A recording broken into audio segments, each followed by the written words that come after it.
왜 사람들이 지금 모아타운 쪽에 많이 투자를 하는지, 이 중요한 게 모아타운으로 지정이 되면 지금 여러 지역들이 여러 번 보셨다시피 가격이 많이 올라버리잖아요. 이 모아타운 이제 진영 가능성이 있는 지역들은 어떻게 보면 상대적으로 또 좀 초기 단계에 들어가면 뭐 1억 전후로 또 소액 투자가 가능하다는 장점이 있습니다. 그래서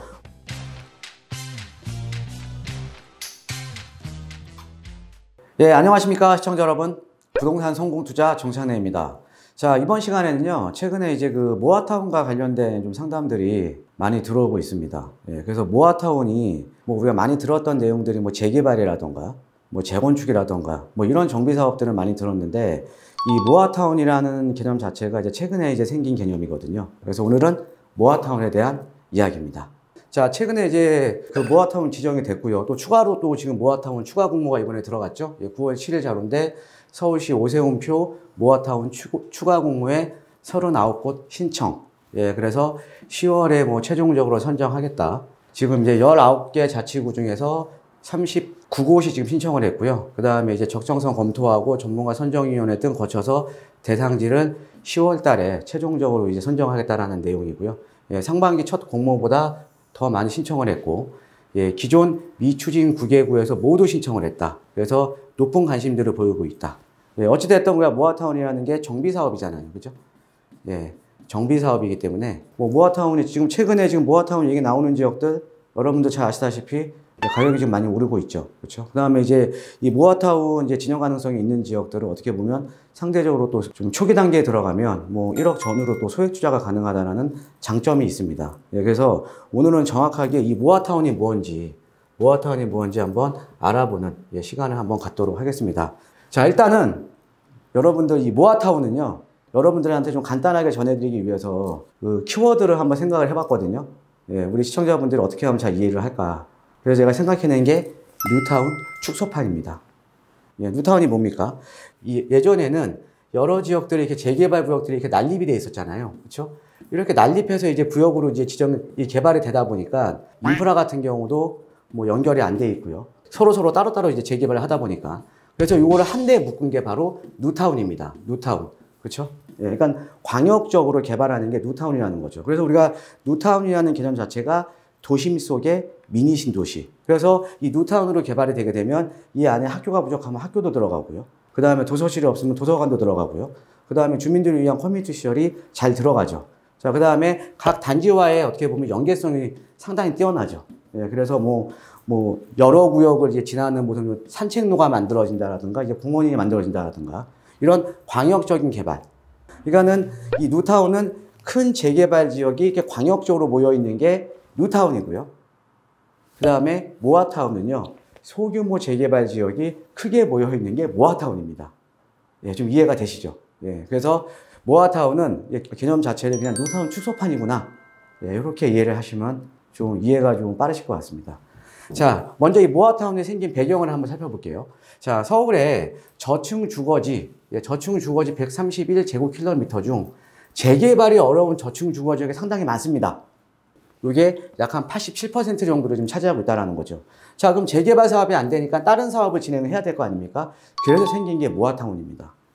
자, 그 다음에 저층 주거 지역이 대부분이 여러분들 아시겠지만 뭐 이 빌라촌이라던가 이런 지역들 가서 보시면 대부분이 좀 주차난이 심각하죠. 그렇죠? 그 다음에 이제 녹지라던가 휴게 공간도 상당히 부족한 게 사실입니다. 그죠? 그래서 이 주거에 대한 질이 점점 악화가 되고 있는 거죠. 저층 주거 지역들 대부분이요. 자, 그 다음에 이제 우리가 소규모 재개발 방식으로 여러분께서 많이 들으셨던 이 가로주택 정비 사업이 있거든요. 이게 2012년도에 도입이 된 겁니다. 이거 지금 오타가 났네요. 도입. 2012년도에 도입이 된 건데, 아무래도 이제 층수 제한이라던가 이런 어떻게 보면 사업 여건이 좀 한계가 좀 있었어요. 한계가 좀 있어서 이게 활성화되지 못했다라는 거죠. 가로주택 정비 사업은.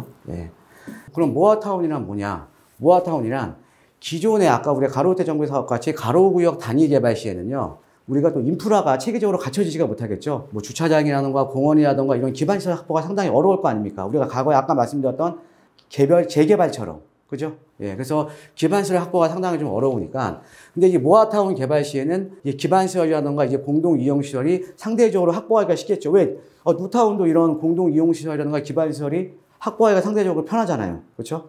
그래서 지금 모아타운 개발 시에는 이런 기반시설이라던가 아니면 공동 이용시설이 확보하기가 상대적으로 좀 용이하다라고 좀 보시면 될 것 같고요. 그 다음에 이제 대상 지역은 신축 노후주택이 혼재된 재개발이 불가능한 이런 지역의 10만 제곱미터 이하. 그 다음에 노후도 요건은 우리가 일반 재개발보다 지금 많이 완화가 됐습니다. 노후도 요건은 50%예요. 우리가 재개발은 노후도 요건은 어떻게 됩니까? 3분의 2, 66%. 그죠? 그러니까 노후도 요건이 좀 많이 완화가 됐죠. 여기 보신 것처럼 뭐 신축도 있고 노후주택도 있고 이런 지역들은 상대적으로 좀 노후도가 떨어지니까 노후도 요건은 완화를 해줬습니다. 그래서 이게 이제 모아타운이라는 개념이고요.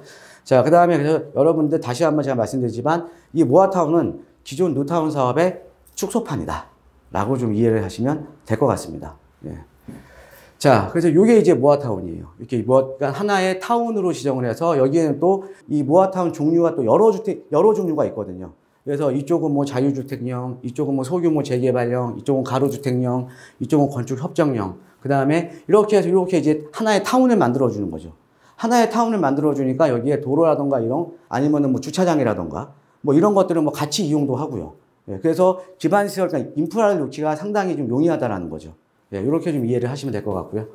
자, 이 모아타운 종류를 한번 볼게요. 자, 모아타운 종류는 지금 크게 보면 네 가지입니다. 단독 다가구 주택, 그러니까 아주 소규모 이 모아주택 종류가 있거든요. 요거는 이제 두세 필지 단위의 개발이 필요한 경우. 그러니까 옆에 뭐 단독 다가구 주택, 뭐 한 두 필지, 세 필지를 합쳐서 공동주택을 올리는 경우. 이런 경우 같은 경우는 자율주택형 모아주택이라고 합니다. 그러니까 모아주택 중에서 가장 작은 거예요. 가장 개발되는 면적이 작은 거죠. 그 다음에 이제 가로주택형 모아주택. 얘가 이제 개발 면적이 좀 큽니다. 얘는 2만 제곱미터 미만인 가로구역에서 개발이 필요한 경우. 그러니까 여기는 이제 어떤 지역이에요? 이런 거 다세대 밀집 지역들. 다세대 밀집 지역들. 그래서 2만 제곱미터면 약 한 6천 평 정도가 되니까 보통 우리가 아파트 세대 수로는 약 한 500세대 전후가 나오는 거죠. 그러니까 중국 규모 단지는 나온다라는 거죠. 자, 그 다음에 우리가 소규모 재개발형 모아주택이 있습니다. 소규모 재개발형 모아주택은 어디서 하냐? 역세권 지역이라던가 중공업 지역에서 5,000제곱미터 미만의 개발이 필요한 경우. 얘보다는 좀 규모가 작죠. 그 다음에 두 번째로 이제 규모가 큰 게 소규모 재건축형 모아주택입니다. 이건 뭐냐? 지금 현재 공동주택을 다시 재건축을 하는 건데 소규모 재건축을 하는 거예요. 그러니까 아무래도 좀 일반 재건축보다는 규모가 작겠죠. 그렇죠? 그래서 도로 등 기반시설을 양호하는 1만 제곱미터 미만, 즉 3,000평 미만, 200세대 미만인 공동주택의 재건축이 필요한 경우. 그래서 지금 이렇게 크게 보면 네 가지가 있습니다. 크게 보면. 근데 우리가 보통 이제 관심들을 많이 가져가시는 게 바로 이 가로주택형 모아주택이죠. 가로주택형. 이렇게 보시면 될 것 같고요. 자, 그 다음에 이제 모아타운의 이제 사업 기준, 다시 한번 정리를 해드리면, 자, 지금 이제 자율주택형 모아주택은 정비사업 중 가장 작은 단위입니다. 가장 작은 단위고, 노후도는 이제 57% 이상. 일반 재개발보다는 좀 완화가 됐죠. 자, 아까는 이 모아타운으로 지정이 되면, 그거는 전체적인 노후도가 50% 이상이 돼야 되고요. 그 다음에 이 사업당 지금 노후도 요건은 지금 자율주택형은 57%. 그 다음에 가로주택형은 지금 노후 불량 건축물 노후도는 57%.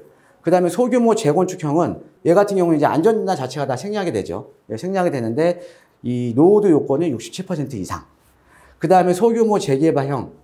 소규모 재개발형은 아까 제가 역세권이라든가 중공업지 5,000제곱미터 미만이라고 그랬습니다. 그래서 여기는 노후 불량 건축물이 67% 이상입니다.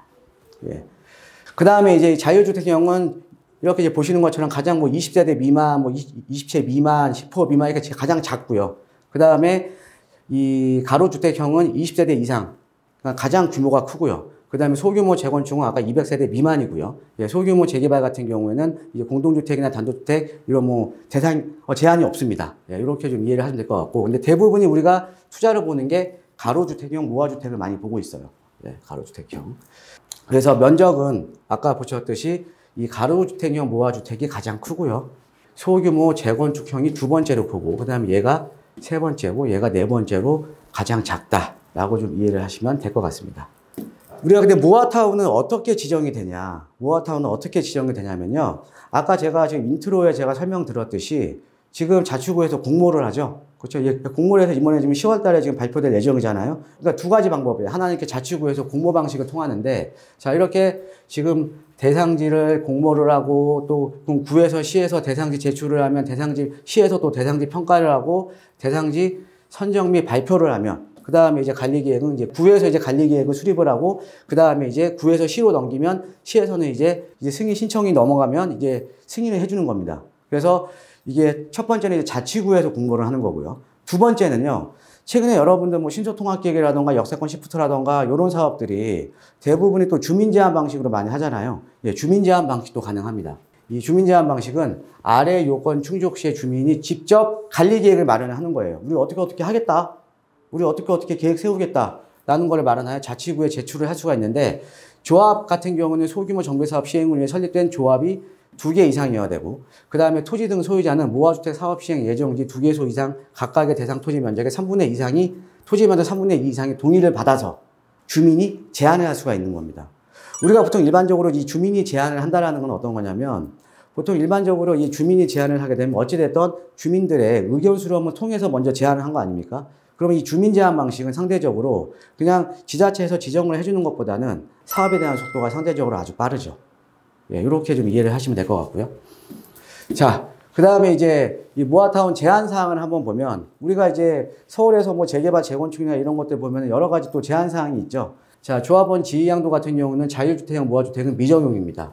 예, 그 다음에 가로주택 모아주택, 소규모 재건축, 소규모 재개발은 우리가 조합 설립 인가 이후부터 이제 조합원 지위양도가 금지가 되는 거죠. 그 다음에 이제 분양권 전매 제한은 다 이제 적용이 되기는 하지만, 이 분양가 상한제 적용 주택에만 제한이 됩니다. 예, 그러니까 우리가 이 분양가 상한제라는 거는 분양가 상한제 적용 지역은에서 30가구 이상 일반 분양 시에 적용을 받는 겁니다. 그러니까 우리가 서울 같은 경우도 지금 전 지역은 이게 분양가 상한제 적용 대상 지역이 아닙니다. 예, 서울에도 일부 지역만 분양가 상한제 적용 대상 지역인데, 이 중에서도 30세대 이상 일반 분양분이 나왔을 때 분양가 상한제 적용 대상 지역이라는 거죠. 자, 그런데 아무래도 여기 지금 이제 모아타운 같은 경우는 소규모 개발 방식, 소규모 정비 방식이기 때문에 30세대 이상 나오기가 조금 어렵겠죠. 그래서 분양가 상한제가 적용이 안 될 가능성이 상당히 높겠죠. 그렇죠? 예, 그 다음에 이제 우리가 이제 투기가요지구 내에서는 5년 이내 재당첨 금지가 있잖아요. 예, 재당첨 금지 같은 경우에는 지금 소규모 재개발형은 미적용, 그 다음에 자율주택형 모아주택도 미적용이고, 요 두 가지는 이제 적용이 됩니다. 자, 그 다음에 이제 재건축 초과이익 환수제 같은 경우에는 얘는 다 재개발이잖아요. 그죠? 얘는 재개발이니까 요 재건축만 적용이 되는 거죠. 예, 재건축만. 예, 이해되시죠? 예, 그래서 이 모아타운에 대한 제한사항, 뭐 이제 조합원 지위양도 제한이라던가, 아니면 5년 내 재당첨 금지라던가, 아니면 분양권 전매 제한이라던가, 뭐 재건축 초과이익 환수제 적용되냐, 분양가 상한제 적용되냐, 요거는 요 표를 보시고 좀 이해를 하시면 될 것 같습니다. 자, 그럼 마지막으로 이 모아타운이 권리 산정 기준일이 상당히 중요하죠. 우리가 역세권 시프트나 신속통합기획, 공공재개발, 도시공공주택복합사업 사업마다 권리 산정 기준이 틀리거든요. 그래서 우리가 권리 산정 기준이 상당히 중요한데, 이 모아타운의 권리 산정 기준일은요, 자치구 공모 방식은 그냥 발표일 다음 날입니다. 그래서 공모 대상 대상지 선정 발표일 다음 날 기준 고시가 가능한 날이니까 그냥 자치구에서 대상지 발표하고 다음 날로 권리 산정 기준이 정해지고요. 자, 그 다음에 이제 주민 제한 방식은 뭐냐면, 시에서 구로 통보한 날, 자치구에 통보하는 날을 기준으로 고시가 가능한 날입니다. 이 주민 제한 방식은. 그래서 이 모아타운 권리 산정 기준일은 자치구 공모 방식과 주민 제한 방식이 약간 틀리다라고 좀 이해를 하시면 될 것 같고요. 자, 그럼 모아타운의 한번 장점을 한번 이제 볼게요. 왜 사람들이 지금 모아타운 쪽에 많이 투자를 하는지. 우리는 상당히 좀 모아타운 투자 문의가 많이 있거든요. 예, 그래서 모아타운의 장점을 보면 사업 진행 절차가 상당히 지금 간소화 됐습니다. 뭐 중간에 우리가 통합 심의도 하고요. 때에 따라서는 뭐 안전진단 같은 것도 생략이 되고, 때에 따라서는 구역 지정 같은 것도 생략이 되고요. 그래서 사업 진행 절차가 상당히 간소화됐기 때문에 사업에 대한 속도가 빠릅니다. 그리고 두 번째, 기존 재개발에 비해 소규모 개발이잖아요. 그죠? 그러니까 우리가 기존에 했던 뉴타운들이 큰 재개발 지역에 묶여서 개발이 된 게 뉴타운이라 그러면, 얘는 소규모 재개발 지역에 묶여서 하는 게 모아타운이잖아요. 그러니까 아무래도 기존 재개발에 비해 소규모 개발이니까 조합원 수가 적겠죠. 그러니까 사공이 적은 겁니다. 사공이 적은 거니까 당연히 빠른 의사결정이 가능하죠. 당연히.